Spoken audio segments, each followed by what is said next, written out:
పూరా లోకల్.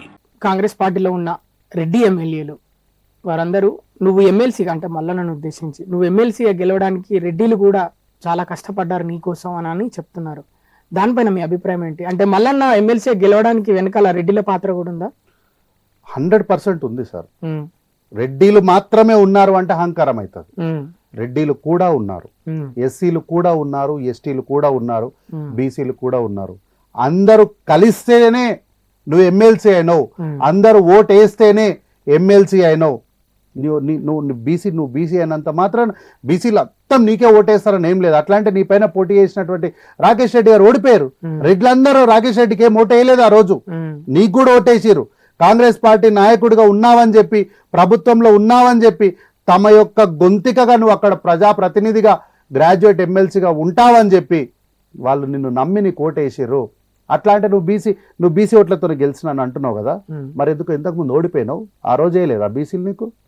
బీసీలో ఓట్లు ఉంటే చాలు, నేను మొత్తం అధికారాన్ని మొత్తం నా గుప్పెట్లో పెట్టుకుంటాను అనుకుంటున్నావు కదా, మరి అట్లాంటప్పుడు ఎందుకో పోయినసారి ఎందుకు ఓడిపోయినావు నువ్వు?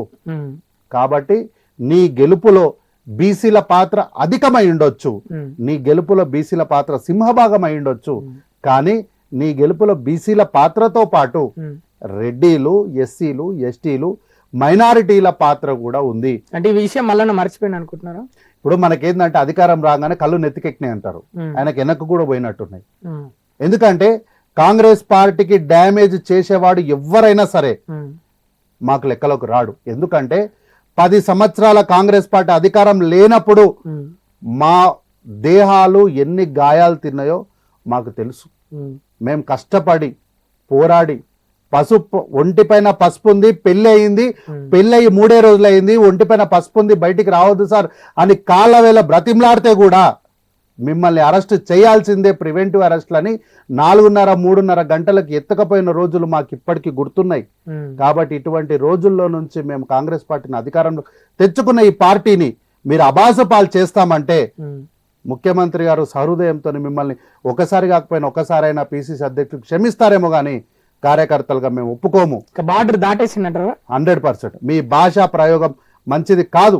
ఈ రాష్ట్రంలో కాంగ్రెస్ పార్టీ అధికారంలోకి రావడానికి బీసీల పాత్ర సింహభాగం అని ఒప్పుకుంటాం, కానీ ఆ సింహభాగంతో పాటు అంతే ఈక్వల్ షేర్ అదే సింహభాగం ఎస్సీలకు ఉంది, అదే సింహభాగం రెడ్లకు ఉంది, అదే సింహభాగం ఎస్టీలకు ఉంది, అదే సింహభాగం ముస్లింలకు కూడా ఉంది.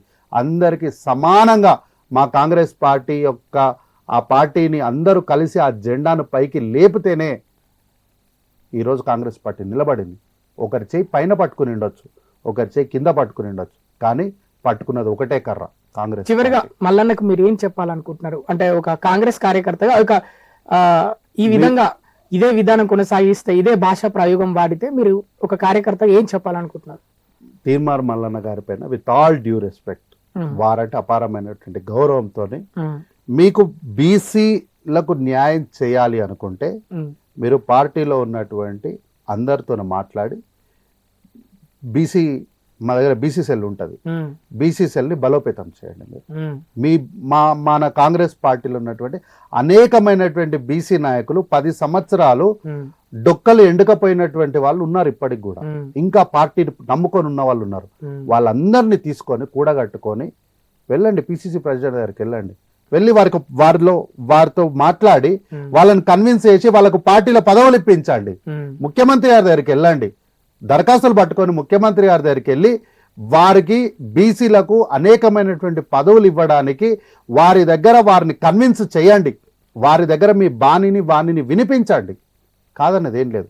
కానీ మీరు కాంగ్రెస్ పార్టీలో ఉన్నానన్న కాంగ్రెస్ పార్టీ ముసుకేసుకొని ప్రజావేదికల పైన అన్పార్లమెంటరీ మాటలు మాట్లాడుతూ అనవసరంగా యువతను, సామాజిక వర్గాలను రెచ్చగొట్టి మంటేసుకొని కల్వకుంట్ల చంద్రశేఖరరావు లాగా ఈ సెంటిమెంట్స్ పైన నేను చలిమంటేసుకొని చలిగాపుకొని ఒకరి శవాల మీద నేను రేపొద్దున కుర్చీ వేసుకొని కూర్చోవాలి అనుకునే దుశ్చాలోచన చేస్తే మట్టుకు కాంగ్రెస్ పార్టీ కార్యకర్తలుగా మేము సహకరించము, సహించము.